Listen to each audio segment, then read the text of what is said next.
To make apple juice, first rinse about 20 apples under cool water. Then cut each apple into thin slices. Don't worry about removing the core and seeds, since they'll be filtered out later. Place the slices in a pot and fill the pot with 2 inches, 5 centimeters of water.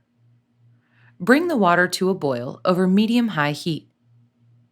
Reduce the heat to medium, cover the pot, and let the apples simmer for 20 to 25 minutes.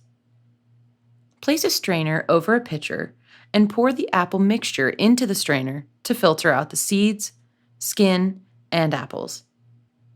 Push the apples down into the strainer with a large spoon to push out more juice. Finally, put the lid on your pitcher and chill the apple juice in the fridge.